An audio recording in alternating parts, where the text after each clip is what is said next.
The heart of every man craves a great adventure, but life doesn't usually feel that way. Jesus speaks of narrow gates and wide roads, but the masculine journey is filled with many twists and turns. So how do we keep from losing heart while trying to find the good way when life feels more like a losing battle than something worth dying for? Grab your gear and come on a quest with your band of brothers who will serve as the guides in what we call the masculine journey. The masculine journey starts here now. Welcome to the Masculine Journey. We are very glad to have you with us this Saturday, and I'm really happy about the topic that we're going to be talking about. Well, that's not necessarily true. I'm looking forward. Well, yeah, I'm looking forward to the topic, but God's been working with me on this topic, so it's a bittersweet kind of thing for me today as we talk through this, because I'm sure that there's some things that I definitely need to hear, and I know a lot of our journeys in the past, know a lot of your guys' stories that I'm sure there's other things for you guys and also for the listeners today. So I'm excited about that, but I'm also anticipating some work that I need to do coming right out of this show today. But Robbie, we're going to be talking about a topic that I know you love quite a bit. What is that topic we're talking about today? It's the Orphan Spirit, and it's sort of understanding what you learned in Ephesians 1, that we are adopted as sons, and being able to accept that adoption is a bit tricky thing, because we have a tendency to want to be independent, and we want to, make it work on our own terms and in our own way. And we want to believe we can do it sometimes when we can't. And which leads us right into where, this is a brutal clip, but hilarious, because it's Tim the Tool Man.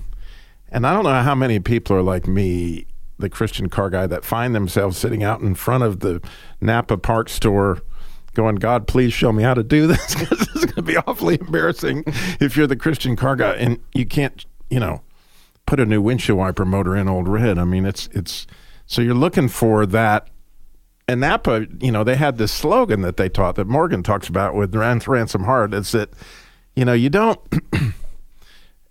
you may have to do this alone, by yourself, but you don't have to do it alone. I'll say it again.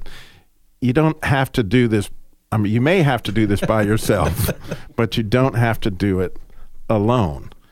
And so here we have Tim that's going to show his son now, which is he's fathering the son. He's actually doing a pretty good job of fathering the boy. Mm-hmm. But he himself is unfathered in this area, and he gets himself in over his head, where really he could have called on God to send him a father to show him how to do some of this wiring.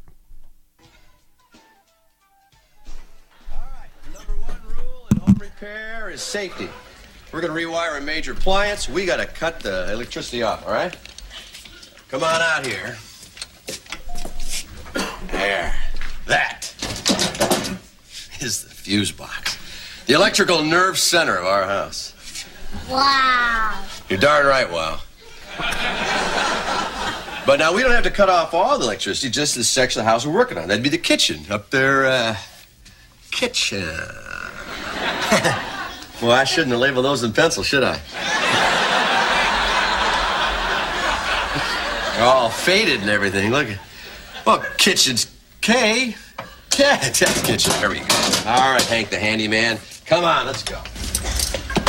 We got to take off that access panel. All right. Whoa. Look at all the wires in there. You know what all those wires do? Yeah, of course. I wouldn't have taken it off if I didn't. Ground. We're looking to ground. Now, red is all red. Yellow, see? The sun is yellow. It heats the ground. That's how they name stuff.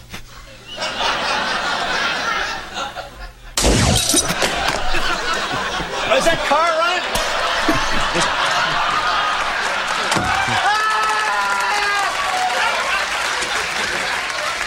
Shake it off.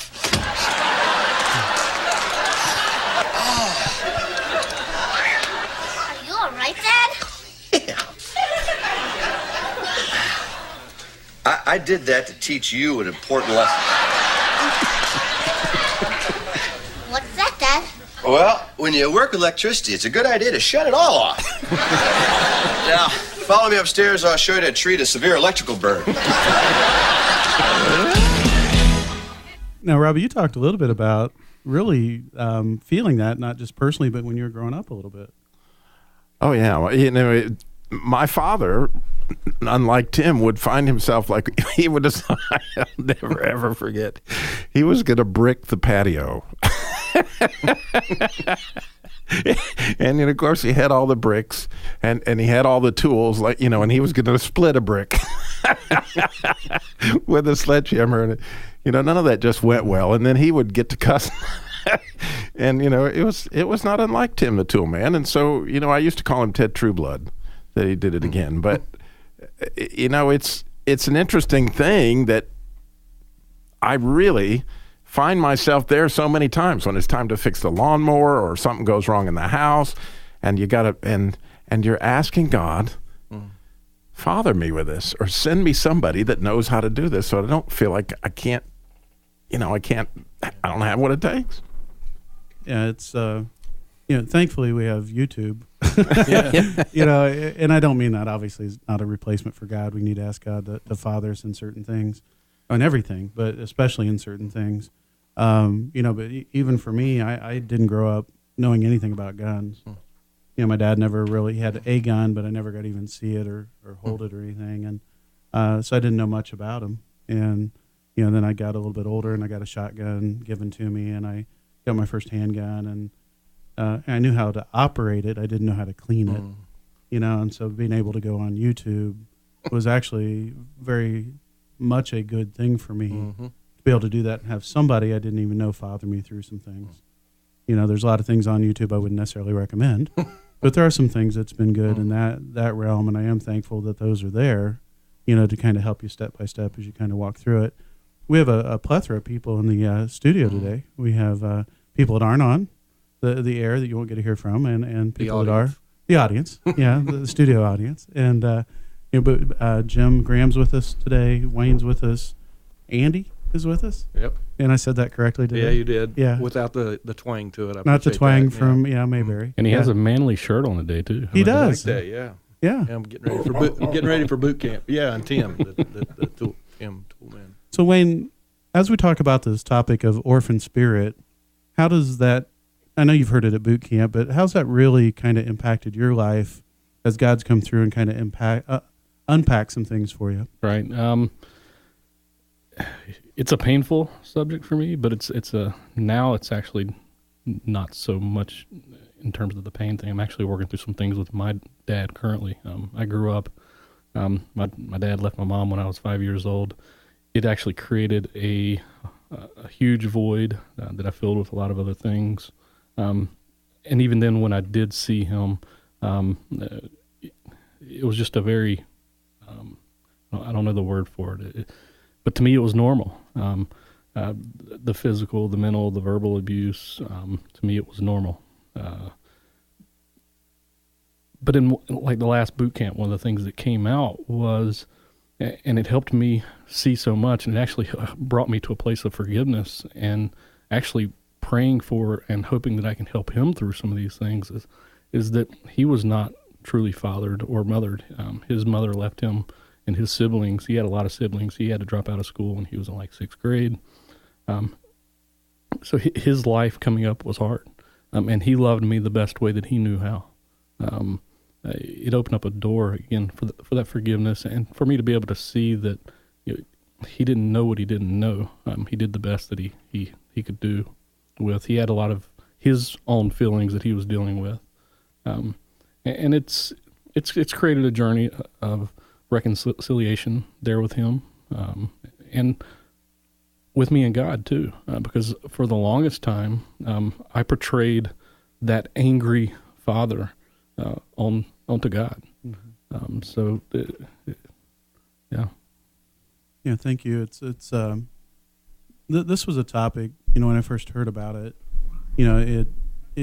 I knew it was true, but it didn't really resonate with me right out of the gate. It's kind of like I knew it was true, but I'm like, I don't know. Right. But the more that, I've been in this message for several years, God continues to bring me back to this point in a lot of ways, and just how intertwined it was in my life, just how much that I lived like an orphan. I want to go to another clip before we get a break, and it's a a short clip. It's about a minute and a half, but it's from Good Will Hunting. I want to listen to Robin Williams talking to Will about being an orphan. And you would know about sleeping sitting up in a hospital room for 2 months, holding her hand, because the doctors could see in your eyes that the terms visiting hours don't apply to you. You don't know about real loss, because that only occurs when you love something more than you love yourself. I doubt you've ever dared to love anybody that much. I look at you, I don't see an intelligent, confident man. I see a cocky, scared kid. But you're a genius, Will. No one denies that. No one could possibly understand the depths of you. But you presume to know everything about me because you saw a painting of mine. You ripped my life apart. You're an orphan, right? Do you think I'd know the first thing about how hard your life has been? How you feel? Who you are? Because I read Oliver Twist? Does that encapsulate you? Because you know what? I can't learn anything from you. I can't read in some book. Unless you want to talk about you. Who you are. And I'm fascinated. I'm in. But you don't want to do that, do you, Sport? You're terrified of what you might say.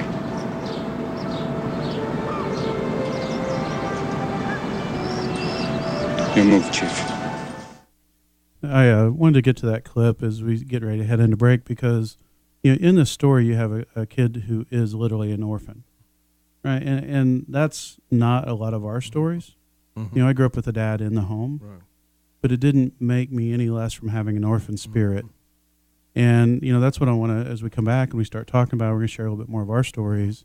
Because I think it's important, the thing that's said in that clip is men share, what God's done with them on the journey. Mm-hmm. That they say, okay, this is where I was, this is where I'm at. Maybe I have this far to go yet, but, I'm a work in progress here, and it's a process with God, and it's important that we share those things so that other people can get the context of it. I grew up with a dad in the home, and I was very fortunate he was there.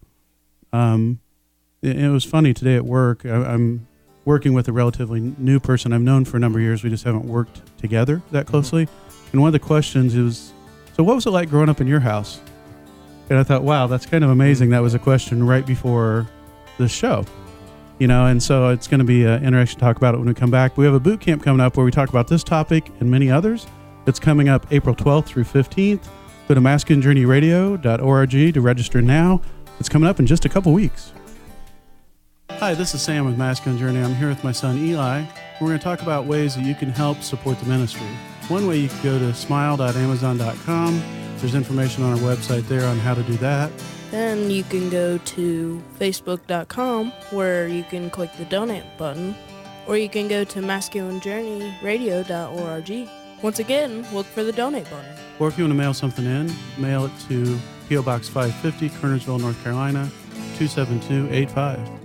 I'm going to make you an offer you can't refuse. So, guys, what's this I hear about this BOGO continuing for the boot camp? Well, how could we not continue the BOGO? Yeah, but Christmas is over. Everyone else has stopped their BOGOs. Well, it's always a time for giving, Dennis. It's a Masculine Journey Boot Camp BOGO. Buy one, give one free. $199. What an amazing thing that would be to give somebody a gift, and what they really end up getting is their heart back. Coming April 12th through the 15th. Go to masculinejourneyradio.org. It's one of the greatest investments I know of. To doubt, talk about God in His mercy.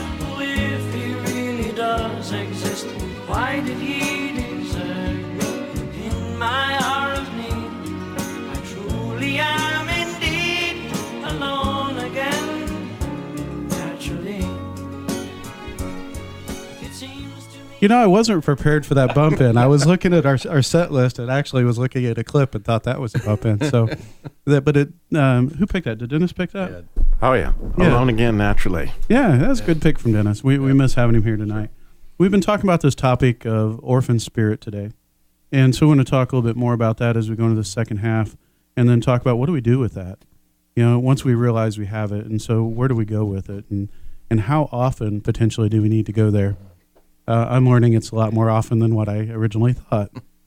But Andy, I'd like for you to share. Well, before you do that, Sam, Yeah. you left the whole audience hanging on.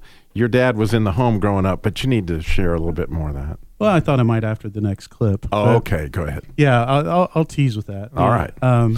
But Andy, tell us a little bit about your childhood and how this topic's kind of touched your heart along the way as God's worked with you. Okay. I've shared it a couple times. I mean, this topic comes up quite regularly on this show, whether it's this specific topic or something related to it. But something I thought about when you were talking, you said you didn't really want to say that an orphan spirit was really something. It didn't really register or resonate at first.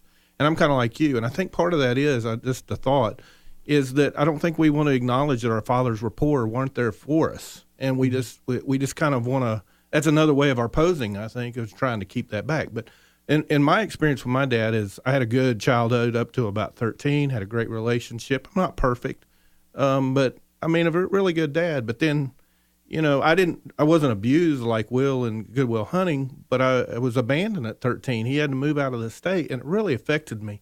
And I can identify with all these clips, particularly the one with Tim the Tool Man. I mean, he's posing there. I can remember trying to put laminate down on my bathroom floor, and I was so pissed off that I couldn't accomplish something so basic. And my dad and my brothers, they were builders. They were, and it was just something so simple. It's just something I hadn't had them there to help me through.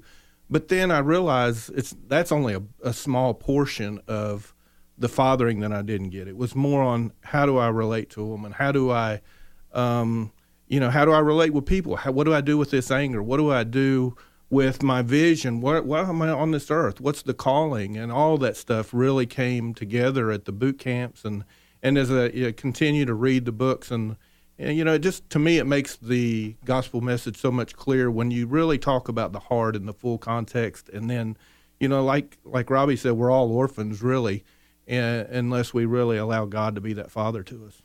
And thank you, Andy. I think it's also important to point out that our primary relationship with God is God as Father. I mean, that is the relationship Jesus talks about. How do we pray? We pray, Abba, Father, right? Right. That is the primary core relationship. Is he our friend? Yes. Or is there other pieces of that? Yes. Especially as we mature in him. But he never stops being our Father, right? Or that loses the desire to father us. It's just us stepping in and asking him to. Now, Jim, you had a little bit different of a story about this orphan spirit than what these guys have shared. I do indeed. As Andy was talking, I was thinking, well, my dad didn't desert me until he was 77 and I was 45. I grew up knowing I was unconditionally loved by my parents.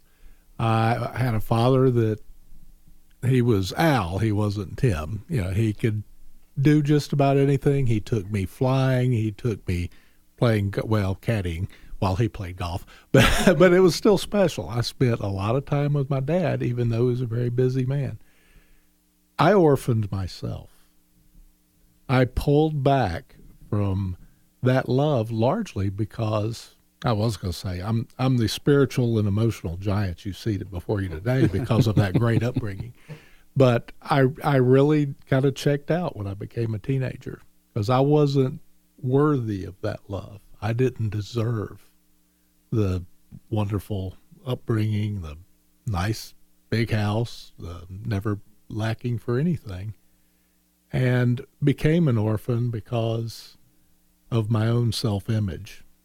I was the beloved son, but I wasn't willing to accept that. And we do that with our Father as well, in heaven as well.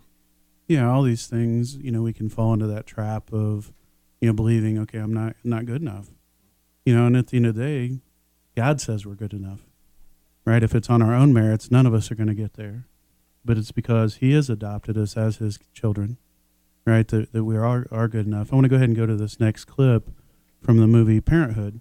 And in this clip, you have Steve Martin's character thinking back about his childhood, and he's having a dream in which he's a child and his father has dropped him off at a baseball game. And so we pick it up. He's kind of remembering it, but he's also remembering it through a child's voice as a 35-year-old man. So let's listen to this clip, and we'll come back and talk about it. Come on.